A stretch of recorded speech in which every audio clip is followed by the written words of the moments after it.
Hello everybody, I am Rizwan and you are watching Rizwan rankers. आज हम discuss करेंगे offer या फिर proposal. Offer, proposal.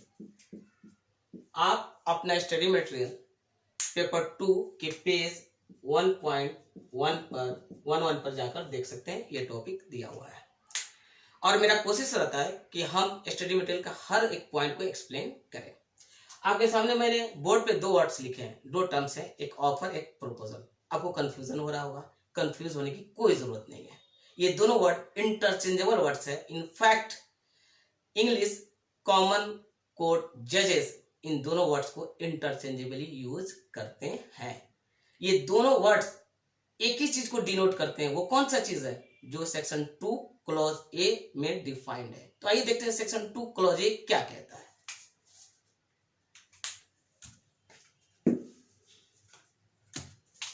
Section 2 clause A. When one person signifies to another person his willingness to do or to abstain from doing anything with a view to obtaining the assent of that person to such act or abstinence, he is said to make an offer. आपके सामने मैंने section 2 clause A के words को लिखे हुए हैं। When one person signifies to another person, जब एक पर्सन किसी दूसरे पर्सन को सिग्निफाइज कर दे। यहाँ पर यह समझना जरूरी है कि सिग्निफाइज का मतलब क्या होता है। सिग्निफाइज का मतलब होता है कम्युनिकेट कर देना, किसी दूसरे के नॉलेज में ला देना। सिग्निफाइज एक बहुत ही इंक्लूसिव वर्ड है।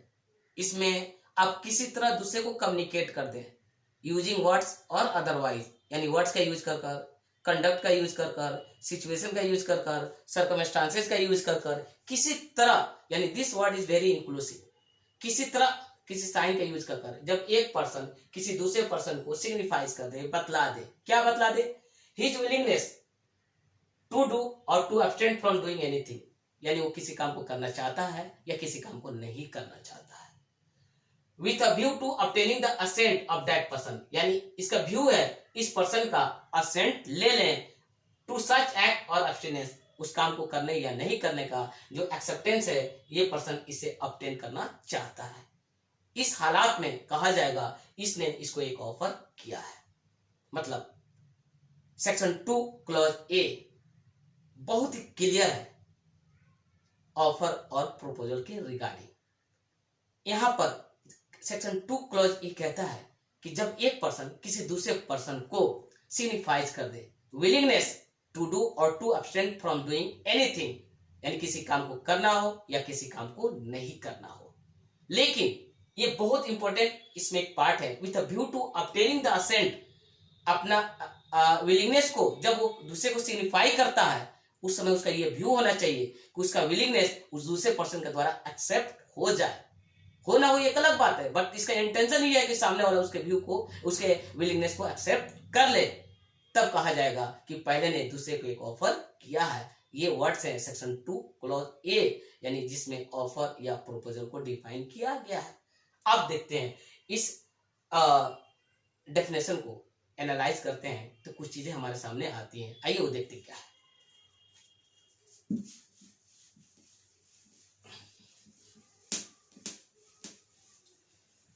एनालिसिस। अब हम जब डेफिनेशन एनालिसिस, जब इस डेफिनेशन को एनालाइज करते हैं तो कुछ चीजें सामने निकल कर आती है। वो क्या चीज है, आइए उसको हम डिस्कस करते हैं। पहला चीज, an offer requires two persons. One is called offerer and the other is called offeree. एक ऑफर में दो पर्सन होना जरूरी है, जैसे कि सेक्शन 2 क्लॉज ए ने क्या बोला, when one person signifies to another person, यानी एक आदमी किसी अपने आप को ऑफर नहीं कर सकता है। फॉर एग्जाम्पल, अगर हमको ऑफर करना है, हम किसी और को करेंगे, हम अपने आप को ऑफर नहीं कर सकते हैं।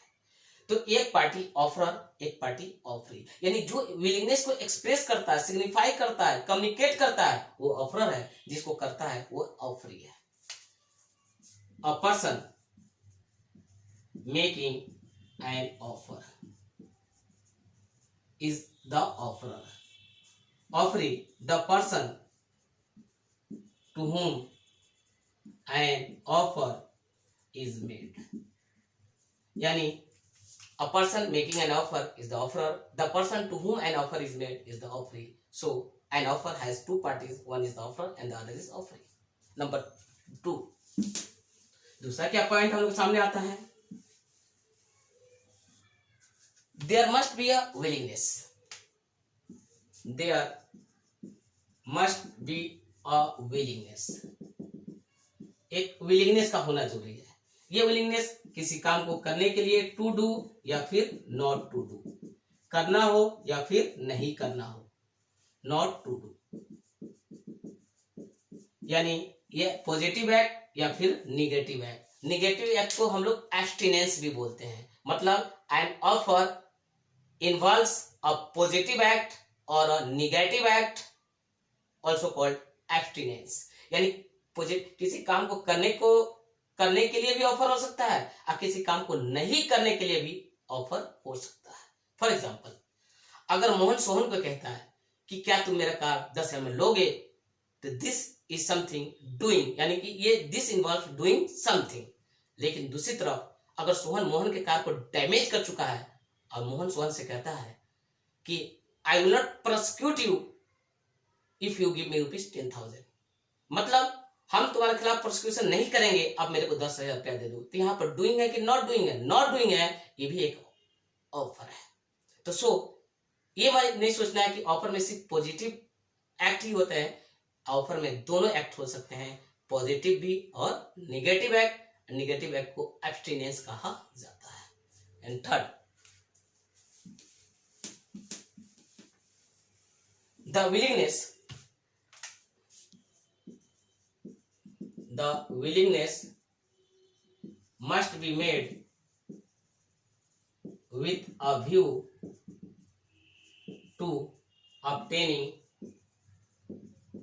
the assent of the offeree. ये बहुत इंपॉर्टेंट एलिमेंट है ऑफर के लिए। यानी जिस समय ऑफरी को ऑफर करता है, तो ऑफरी को ऑफर करते समय ऑफरर का ये इंटेंशन होना चाहिए कि वो ऑफरी का असेंट यानी एक्सेप्टेंस ले ले। ये कैसे पता लगेगा? ये ऑफर के टर्म्स से पता लगेगा। टर्म्स से डिसाइड करेगा, ये डिटरमिन करेगा कि ये उसमें उसका व्यू है या नहीं है। आइए इसको हम 2 एग्जांपल से समझाते हैं। पहला एग्जांपल ये है, अगर मोहन सोहन से बोलता है I want to sell my car for 50,000। देखिए वर्ड क्या यूज किया, I want to sell my car for ₹50,000। अब बताइए, इस वर्ड से ये नहीं क्लियर है, कहीं नहीं वर्ड्स क्लियर करता है कि मोहन का इंटेंशन है कि सोहन इसको एक्सेप्ट कर ले। यानी there is no view, there is no intention on the part of Mohan to obtain the assent of Sohan. Hence this statement does not constitute an offer under section 2 clause A। दूसरी तरफ देखते हैं, अगर मोहन सोहन से कहता है कि will you purchase my car for ₹50,000। अब देखिए क्या वर्ड्स यूज किया, will you purchase my car for ₹50,000। अब इस वर्ड से क्लियर है कि 2 चीजें क्लियर है, मोहन का willingness to sell his car and of course his intention, his view to obtain the assent of Sohan। यानी Mohan wants Sohan to accept his willingness। तो सेकेंड जो स्टेटमेंट है ये एक ऑफर है या प्रपोजल है अंडर सेक्शन 2 क्लॉज ए। तो सो ये जो एलिमेंट है सेक्शन 2 क्लॉज ए का, ये बहुत ही क्रिटिकल, बहुत ही इंपॉर्टेंट है। और ये सिचुएशन से या फिर from the words of the offer से पता लगता है, अगर ये मिसिंग है तो वह स्टेटमेंट ऑफर नहीं बनेगा। अब देखते हैं कि ऑफर कितने टाइप्स के होते हैं। अब हम डिस्कस करेंगे types of offer. Types of offer. Offer 5 types के होते हैं। जनरल ऑफर, स्पेशल या फिर specific offer, third counter offer, cross offers, standing, open या फिर कंटिन्यूइंग ऑफर। ये 5 तरह का ऑफर्स होते हैं। पहला है जनरल ऑफर, दूसरा है स्पेशल या स्पेसिफिक ऑफर, थर्ड है काउंटर ऑफर, चौथा है क्रॉस ऑफर एंड पांचवा है स्टैंडिंग, ओपन या फिर कंटिन्यूइंग ऑफर। आइए हम इसको डिस्कस करते हैं।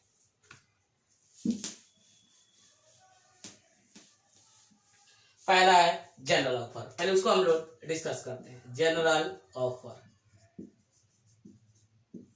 एन ऑफर मेड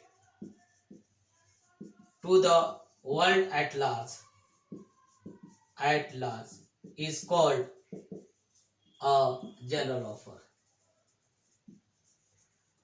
जब कोई ऑफर पूरी दुनिया को की जाए, या यूं कहिए an offer made to the public in large in general is called a general offer। it can be accepted by anyone who has knowledge of the offer and who fulfills the terms of the offer। A general offer is an offer made to the world at large या made to the public in general।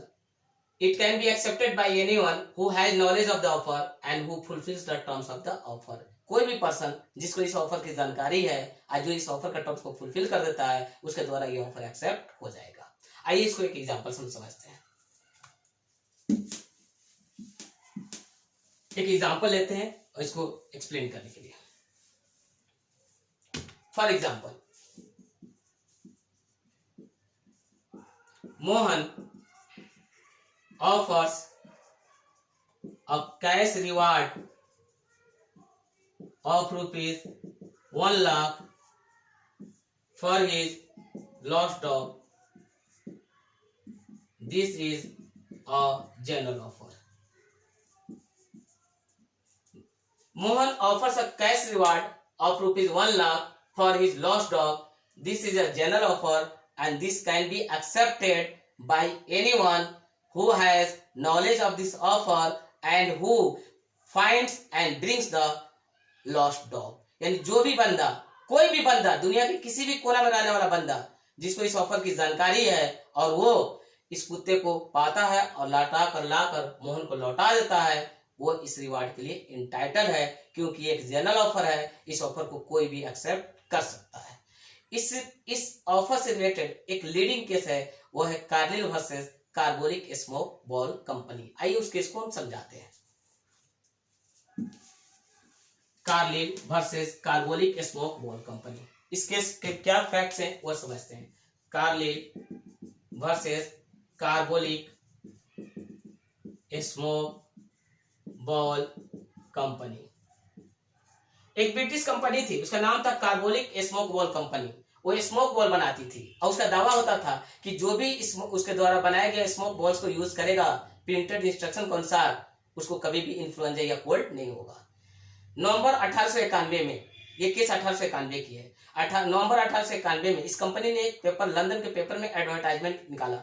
उसमें इसने एक 100 Stirling का reward announce किया उसके लिए कि जो इसके स्मोक बॉल्स को प्रिंटेड इंस्ट्रक्शन के अनुसार यूज करेगा और यूज करने के बावजूद अगर उसको इन्फ्लुएंजा या कोल्ड हो गया तो उसको 100 स्टर्लिंग का रिवार्ड दिया जाएगा। ये एडवर्टाइजमेंट था कंपनी के द्वारा लंदन के न्यूज़पेपर में। एक लेडी थी, उनका नाम था एडलिन कार्लिल। उन्होंने इस स्मोक बॉल को प्रिंटेड इंस्ट्रक्शन के अनुसार यूज किया। यूज करने के बावजूद इनको इन्फ्लुएंजा हो गया। अब इन्होंने उस रिवार्ड के लिए क्लेम किया, बट कंपनी रिफ्यूज कर गई। उसके बाद ये केस कोर्ट में जाता है। Court decided in favour of Carlill, saying that the advertisement put by the company was a general offer and it was accepted by Carlyle by consuming a smoke ball according to the printer instructions. So Carlyle was entitled to receive the reward announced by the company. तो ये बहुत ही एक famous case है regarding general offer. यानी general offer कोई भी accept कर सकता है, दो शर्त है, उसको ऑफर की जानकारी होनी चाहिए और वो ऑफर का टर्म्स को फुलफिल करता हो। आइए अब देखते हैं स्पेशल और स्पेसिफिक ऑफर क्या होता है। स्पेशल या स्पेसिफिक ऑफर।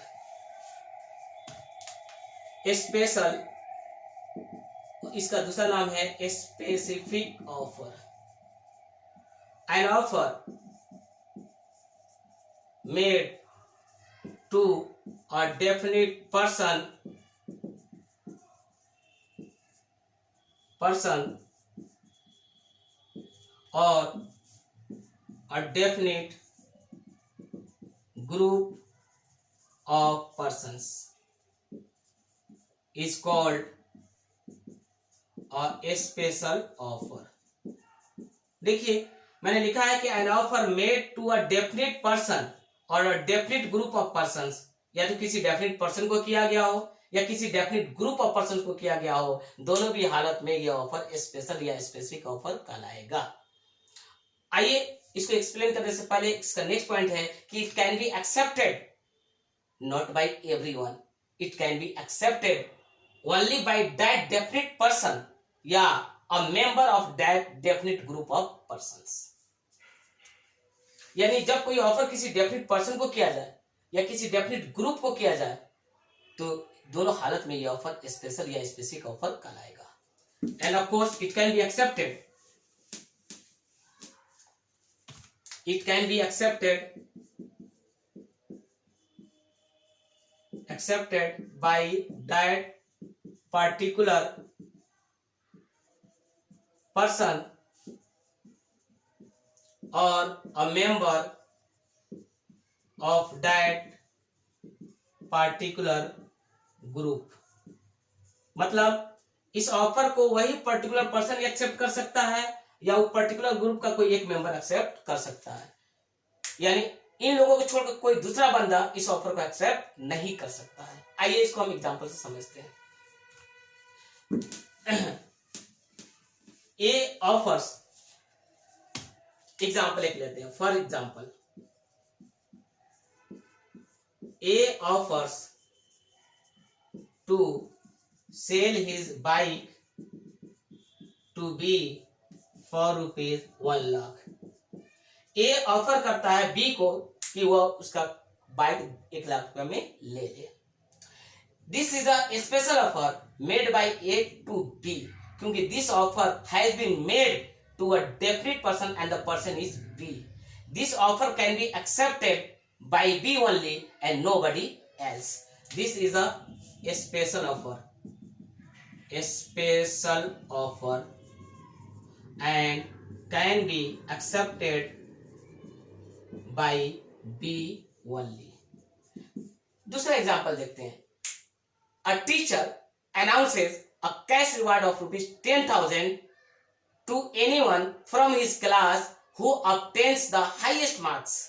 अगर एक टीचर एक क्लासरूम में बोलता है कि उसमें से जो भी बच्चे हाईएस्ट मार्क्स लाएंगे उनको 10,000 रुपए का रिवार्ड दिया जाएगा।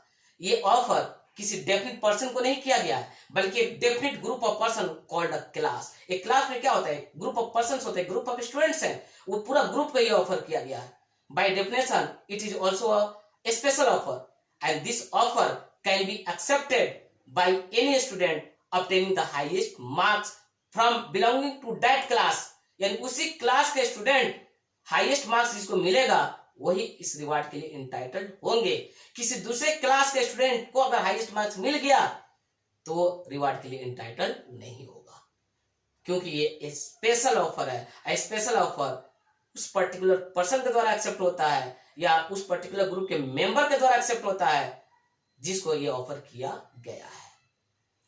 इससे रिगार्डिंग एक लीडिंग केस है बोल्टन वर्सेस जॉन्स। आइए उसको समझते हैं। Bolton versus Jones. Bolton versus Johns.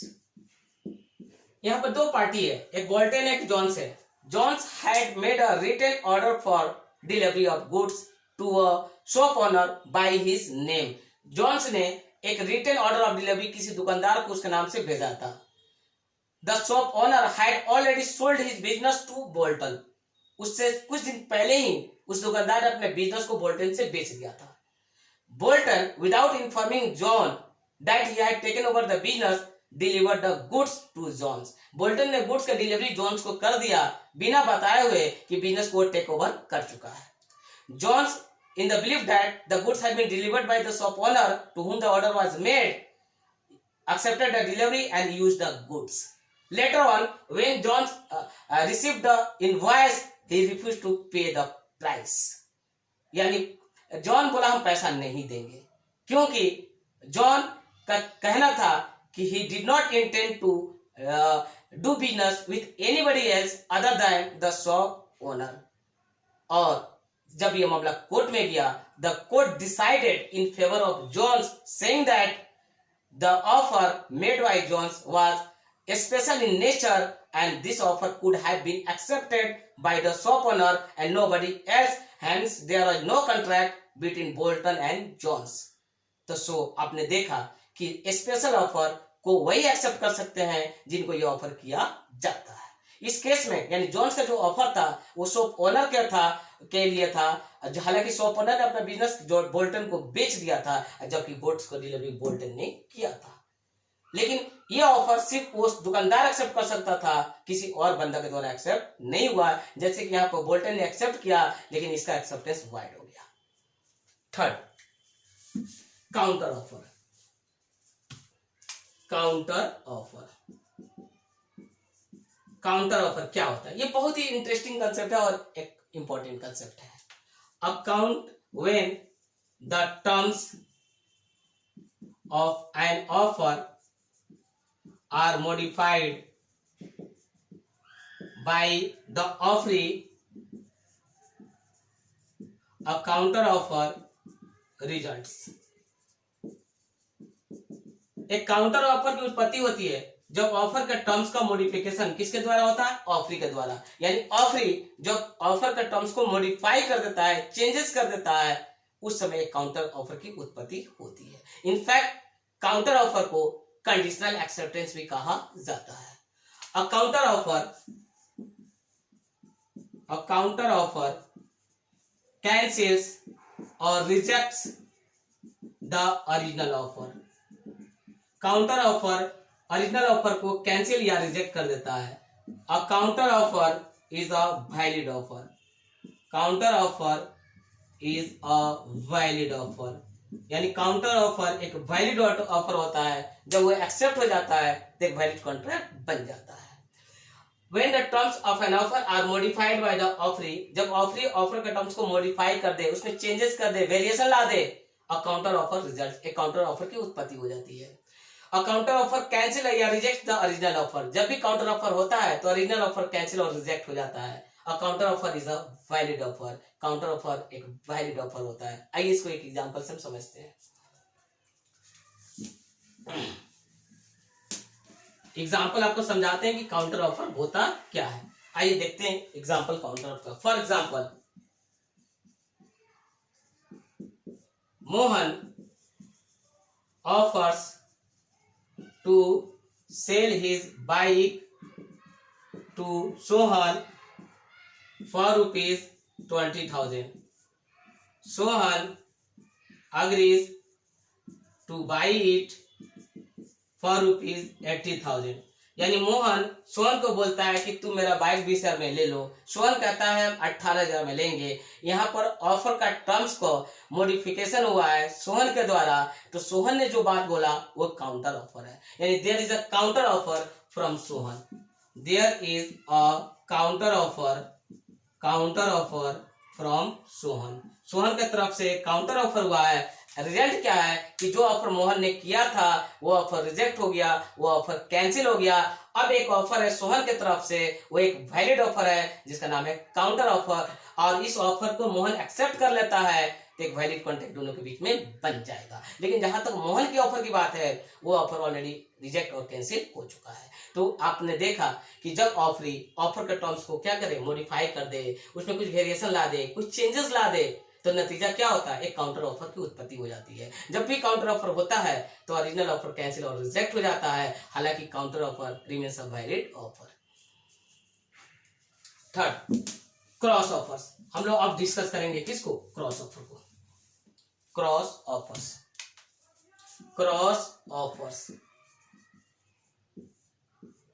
Two identical offers made in ignorance of each other by two persons are called cross offers.